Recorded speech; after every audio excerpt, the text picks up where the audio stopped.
Okay, I lost my center line when I cut that off with the bandsaw, but I still have it here, and the point, the peak of this little teardrop is the center line. So I have to, this got to go down about almost 1/8 of an inch right here. I overcut this. It has to fit this metal plate. That's a given.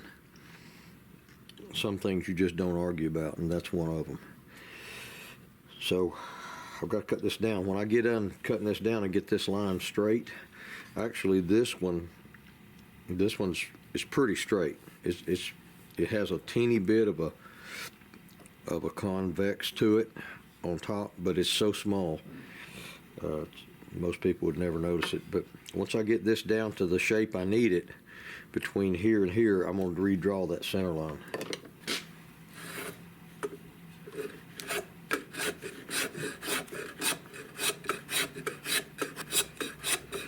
I'm putting very, very light pressure downwards, any way at all, because this is so small.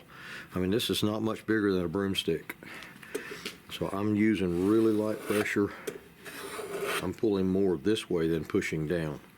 I'm letting the plane, the sharp plane, do its job, digging in to pull that wood off of there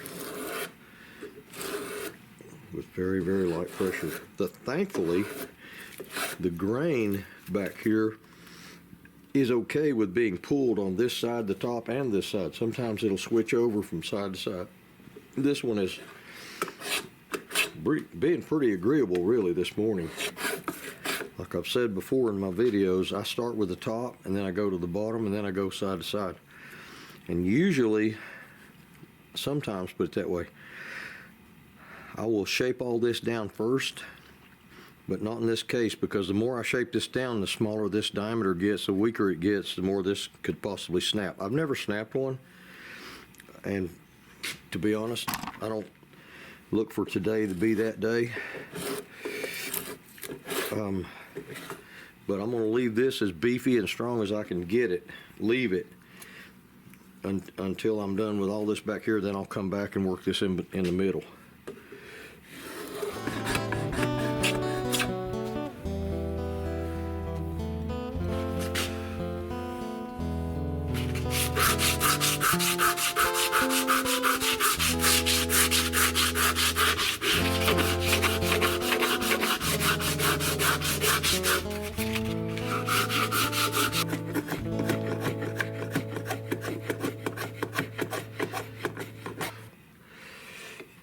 This original comes down to about 1/4 of an inch from this side to this side, right here on the front. It's very, very tiny. Not an unusual thing for a gun this size of this age.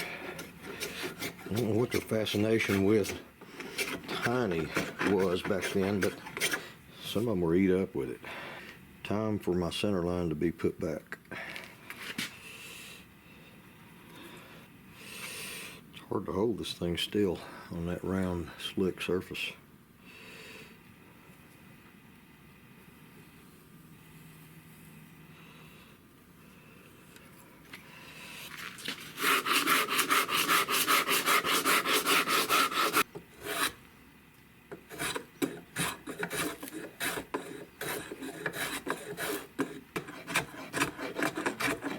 That is some heavy burl. I'm just going to have to grind that off. No choice. It's just too fat down here on the side. It's not letting me get a good visual on this top because this is, visually, this is in my way.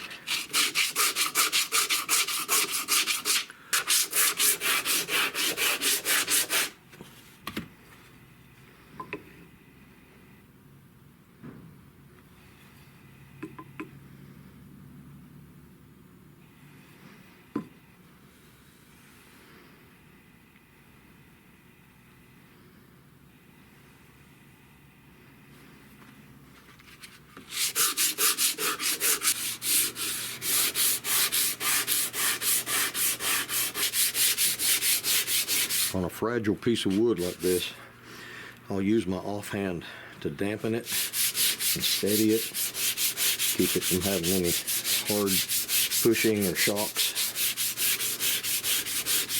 Makes it a little bit harder to sand only using one hand, but I just look at it as therapy for shoulder replacement.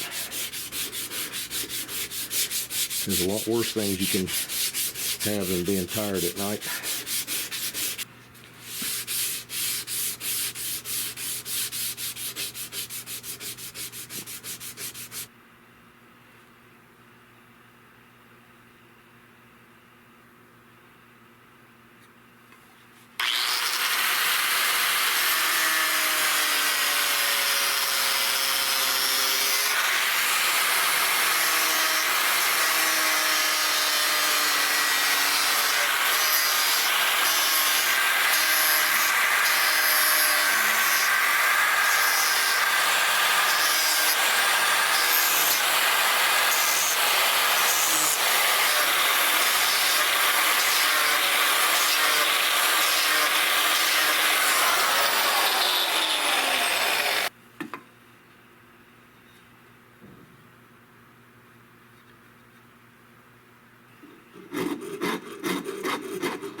See, what I'm using for my guide is this metal plate. I'm leaving that metal plate showing about 15-20 thousandths all the way around. That's not unusual for metal plates on buttstocks of old guns. Is the metal plate was actually smaller than the wood. They left the wood proud of it. So, but that's about all I can do with that 80 grit. I've got it pretty well straight. I just now took my center line out. I had it there for reference, but I just now sanded it off. And now I just got to get all the sand marks out. And here again, I'm only dealing with just this bottom from there up. That's it.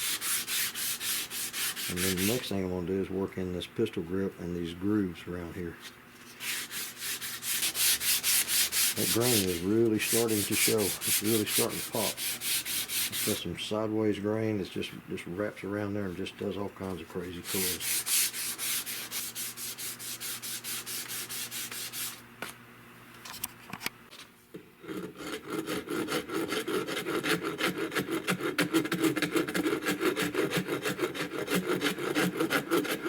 I'm looking, you can't see it from over there, but I'm looking down here at the edge of this trigger guard. And I'm just kind of I'm going to roll that over right to the edge of that.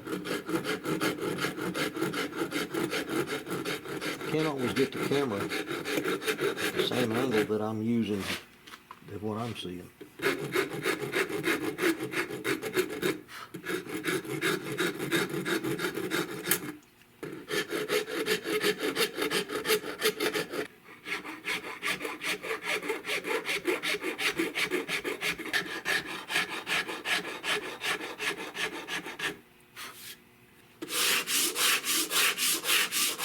Putting very, very light pressure down on this thing because it's so fragile and small right up in here. I don't want to snap it.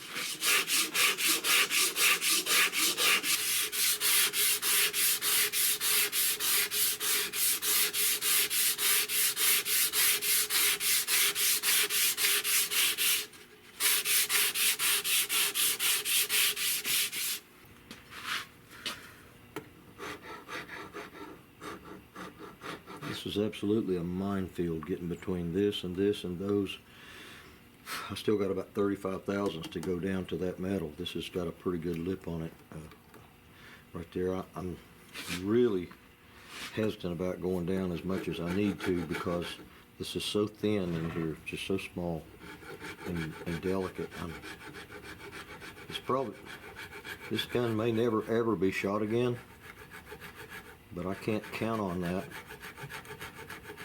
as an excuse to make it too weak to shoot. It has to be strong enough to serve its purpose. It was built to shoot. and I've got to try to make it strong enough to do that.